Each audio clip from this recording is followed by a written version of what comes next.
नमस्कार। एनसीईआरटी गुरुजी में आपका बहुत बहुत स्वागत है। यह है क्लास 6 की संस्कृत की किताब रुचिरा का त्रयोदशः पाठः चैप्टर 13 विमानयानम रचयाम। आइए इस चैप्टर को पढ़ें। राघव माधव सीते ललिते विमानयानम रचयाम, नीले गगने विपुले विमले वायु विहारम करवाम। विमानयानम कहते हैं वायुयान को, एरोप्लेन को, हवाई जहाज को। विपुले का मतलब होता है बहुत बड़ा, और विमले का मतलब साफ, स्वच्छ, पवित्र। तो इस पद में कहा गया है कि हे राघव, हे माधव, हे सीते, हे ललिते, आओ वायुयान बनाएं, हवाई जहाज बनाएं और बड़े साफ और नीले आसमान की सैर करें, वायु विहार करें, हवाई सफर करें। उन्नत वृक्षम तुंगम भवनम क्रांतवकाशम खलु याम, कृत्वा हीमवंतम सोपानम चंदिरलोकम प्रविशाम। उन्नत वृक्षम मतलब बहुत बड़े पेड़, तुंगम भी बड़े को कहते हैं, तो बड़े भवन, भवन घर को कहते हैं, तो बड़े पेड़ और बड़े घर। क्रांतावकाशम दो शब्दों से बना है, क्रांतवा और आकाशम।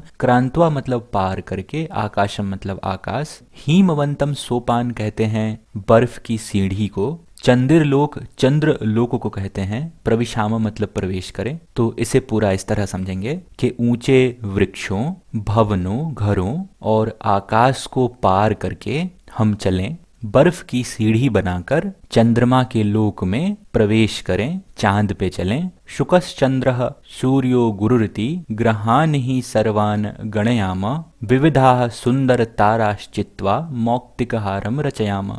सुकश्चंद्र, सुकः प्लस चंद्र इन दो शब्दों से मिलकर बना है। गुरुरिति दो शब्दों से बना है, गुरु प्लस इति। तो शुक्र, चंद्र, सूर्य और गुरु ये सभी ग्रह के नाम हैं। तो इन सभी ग्रहों को गिनेंगे, गणयाम। विविधा मतलब अलग अलग तरह के। सुंदर ताराश्चित्वा तीन शब्दों से बना है, सुंदर प्लस तारा प्लस चित्वा, सुंदर तारा चुनकर। मौक्तिकहारम मोती का हार, रचयाम मतलब बनाए। तो इसे इस तरह समझेंगे, शुक्र, चंद्र, सूर्य और गुरु सभी ग्रहों को गिने, अलग अलग प्रकार के, अलग अलग तरह के सुंदर ताराओं को चुन के मोतियों का हार बनाएं। अगला पद है, अम्बुद मालाम अंबर भूषाम अदायैव ही प्रतियाम, दुखित पीड़ित कृषिक जनानाम गृहेषु हर्षम जनयाम। अम्बुद माला कहते हैं बादल के माला को। अंबर भूषाम मतलब आकाश की शोभा। अदायैव ही प्रतियाम मतलब लेकर ही आएंगे। दुखित पीड़ित कृषिक जनानाम, कृषिक जनानाम किसानों को कहते हैं। गृहेषु हर्षम जनयाम उनके घर में खुशी लाएंगे। तो इस पूरे पद्य को इस तरह समझेंगे कि जब हम वायु विहार करने जाएंगे तो बादल की माला को और आकाश की शोभा को लेकर ही आएंगे और दुखित पीड़ित किसानों के घर में खुशी लाएंगे। मुझे उम्मीद है आपको ये समझ आया होगा। आइए इसकी हिंदी एक बार और समझते हैं। हे राघव, हे माधव, हे सीते, हे ललिते, आओ वायुयान बनाएं, आओ हवाई जहाज बनाएं, बड़े स्वच्छ नीले गगन की सैर पे चलें, वायु विहार करने चलें, हवा की सैर करने चलें वायुयान बनाकर। ऊंचे वृक्ष, ऊंचे भवनों, आकाश को पार करके चलें, हिमालय को बर्फ की सीढ़ी बनाकर चंद्रलोक में प्रवेश करें, चांद पर चलें। शुक्र, चंद्र, सूर्य और गुरु इन सभी ग्रहों को गिने और अलग अलग तरह के सुंदर तारा चुनकर मोतियों का हार बनाएं। और जब हम वायु विहार करने जाएंगे तो बादल की माला, आकाश की शोभा लेकर ही आएंगे और दुखित पीड़ित किसानों के घर में खुशी लाएंगे। मुझे उम्मीद है आपको ये समझ आया होगा। आइए इसके प्रश्नाभ्यास को देखें। पहला है, पाठे दत्तम गीतम सस्वरम गायत। पाठ में दिए गए गीत को गाइए। इसका लय बताने के लिए मैं एक बार इसे गाकर बताता हूँ। राघव माधव सीते ललिते विमानयानम रचयाम, नीले गगने विपुले विमले वायु विहारम करवाम। उन्नत वृक्षम तुंगम भवनम क्रांतावकाशम खलु याम, कृत्वा हीमवंतम सोपानम चंद्रलोकम प्रविशाम। सुकश्चंद्रः सूर्यो गुरुरिति ग्रहाण ही सर्वान गणयाम, विविधाः सुंदर ताराश्चित्वा मौक्तिकहारम रचयाम। अम्बुदमालाम अंबरभूषाम आदायैव ही प्रतियाम, दुखित पीड़ित कृषिक जनानाम गृहेषु हर्षम जनयाम। तो इस तरह आप इसे गा सकते हैं। आइए प्रश्न 2 को देखें। कोष्ठकात् निर्गतेषु शब्देषु तृतीया विभक्तिम योजित्वा रिक्तस्थानानि पूरयत्। ब्रैकेट में जो शब्द दिए हैं इनमें तृतीया विभक्ति लगाकर खाली स्थान को भरना है। चंद्र शब्द की तृतीया विभक्ति चंद्रेण लगेगी, जिस तरह नभः चंद्रेण शोभते, आकाश चंद्रमा से शोभता है। उसी तरह अगली पंक्ति को देखें तो सा डैश जलेन मुखम प्रक्षालयति, शब्द है विमल, विमल का मतलब साफ, तो वह साफ जल से मुंह धोती है। तो सा विमलेन जलेन, विमल का तृतीया विभक्ति विमलेन, साफ जल से करण के लिए आता है, कर्ता ने कर्म को करण से। अगला है राघव डैश विहरती, राघव किस चीज में घूमता है, शब्द है विमानयान, राघव एरोप्लेन में घूमता है, तो इसकी तृतीया विभक्ति होगा विमानयानेन, वह वायुयान से घूमता है। कंठ डैश शोभते, और शब्द है मौक्तिकहार, कंठ में मोतियों की माला शोभती है, और इसे ऐसे भी कह सकते हैं कि कंठ मोतियों की माला से शोभती है, तो कंठ मौक्तिकहारेण शोभते। अगला है नभः डैश प्रकाशते, आकाश में प्रकाश सूर्य से होता है, तो नभः सूर्येन प्रकाशते।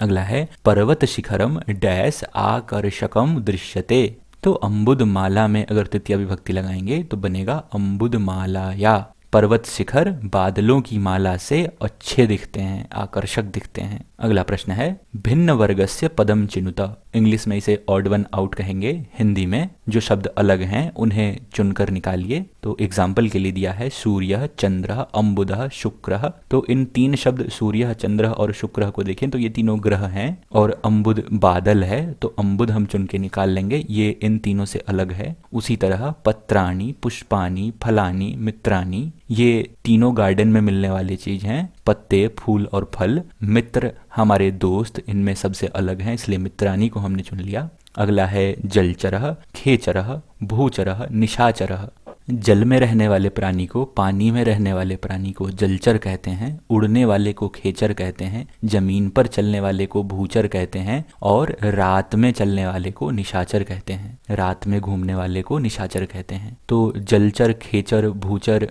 ये सभी मीडियम हैं, पानी, हवा और धरती, लेकिन रात्रि एक समय है, इसलिए निशाचर इनमें सबसे अलग है, इसलिए हम निशाचर को चुन लेंगे। अगला है गावः, सिंहाः, कच्छपाः, गजाः, गाय, सिंह और हाथी ये तीनों जमीन पर रहने वाले हैं। कछुआ जमीन पर भी रहता है, पानी में भी रहता है, छोटा है, इसलिए हम इसे चुन सकते हैं। अगला है मयूराः, चटकाः, शुकाः, मंडुकाः, अगेन मोर, गौरैया, तोता और मेंढक ये तीनों पक्षी हैं। मेंढक पानी में रहता है, ये तीनों आकाश में उड़ते हैं, तो मेंढक को हम चुन के अलग निकाल सकते हैं। अगला है पुस्तकालयः, श्यामपट्टः, प्राचार्यः, शौचिकः, पुस्तकालय, ब्लैक बोर्ड और प्रिंसिपल ये तीनों स्कूल से रिलेटेड हैं, और हमारा दर्जी स्कूल से बाहर का है, इसलिए हम शौचिक को चुन सकते हैं, दर्जी को चुन सकते हैं। लेखनी, पुस्तिका, अध्यापिका, अजा, हमारी कलम, हमारी पुस्तक और हमारे टीचर ये तीनों भी स्कूल से रिलेटेड हैं, और बकरी स्कूल से बाहर की है, तो हम बकरी को चुन सकते हैं।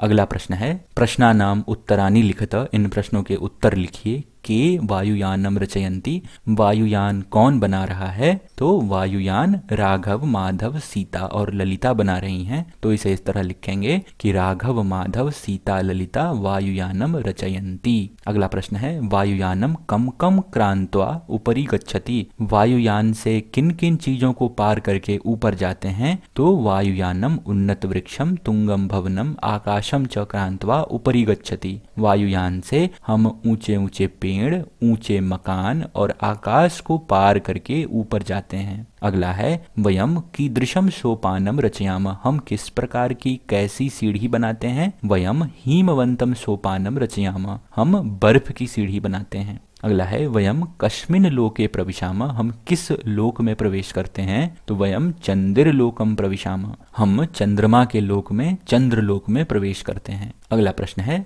आकाशे का चित्वा मौक्तिकहारम रचयाम, आकाश में से किस चीज को चुनकर हम मोतियों का हार बनाएंगे, तो आकाश में से अलग अलग तरह के सुंदर तारा चुनकर हम मोतियों का हार बनाएंगे। इसे इस तरह लिखेंगे कि आकाशे विविधा सुंदर ताराश्चित्वा मौक्तिकहारम रचयाम। अगला प्रश्न है केशाम गृहेषु हर्षम जनयाम, किनके घर में खुशी लाएंगे, तो हम दुखित पीड़ित किसानों के घर में खुशी लाएंगे। तो इसे इस तरह लिखेंगे कि दुखित पीड़ित कृषक जनानाम गृहेषु हर्षम जनयाम। अगला प्रश्न है विलोम पदानि योजयत, जो उल्टे अर्थ वाले शब्द हैं उन्हें जोड़िए। तो उन्नत का उल्टा अवनत होता है, गगने का उल्टा पृथिव्याम, आकाश का उल्टा धरती, सुंदरः का उल्टा असुंदरः, चित्वा का उल्टा विकीर्य, चुनकर और बिखेर कर, दुखी का उल्टा खुशी, हर्षः का उल्टा शोक। अगला प्रश्न है समुचितः पदः रिक्त स्थानानि पूरयत, विभक्ति और वचन के हिसाब से इन खाली स्थानों को भरना है। अगर आपने शब्द रूप याद किया होगा तो आप इसे भर सकते हैं। प्रथमा विभक्ति भानु की, भानुः भानु भानवः, द्वितीय विभक्ति गुरु की, गुरुः गुरु गुरून्, तृतीय विभक्ति पशु की, पशुना पशुभ्याम पशुभिः, चतुर्थी विभक्ति साधु की, साधवे साधुभ्याम साधुभ्यः, पंचमी विभक्ति वट की, वटोः वटुभ्याम वटुभ्यः, षष्ठी विभक्ति गुरु की, गुरोः गुरुयोः गुरुणाम, सप्तमी विभक्ति शिशु की, शिशोः शिशुवोः शिशुषु, और अष्टमी विभक्ति संबोधन विष्णु की, हे विष्णु हे विष्णु हे विष्णवः। अगला प्रश्न है पर्याय पदानि योजयत, जो एक जैसे शब्द हैं उन्हें जोड़िए। गगने आकाशे, गगन को आकाश भी कहते हैं, विमले निर्मले, विमल मतलब स्वच्छ और निर्मल मतलब भी स्वच्छ, चंद्रः निशाकरः, चंद्र को निशाकर भी कहते हैं, सूर्यः दिवाकरः, सूर्य को दिवाकर भी कहते हैं, अम्बुदः जलदः, बादल को अम्बुद भी कहते हैं और जलद भी कहते हैं। तो इसी के साथ ख़त्म होता है आपका ये चैप्टर 13। मुझे उम्मीद है आपको ये समझ आया होगा। हमारी इस वीडियो को देखने के लिए आपका बहुत बहुत धन्यवाद। मिलता हूँ आपसे अगले चैप्टर में, तब तक के लिए बाय बाय।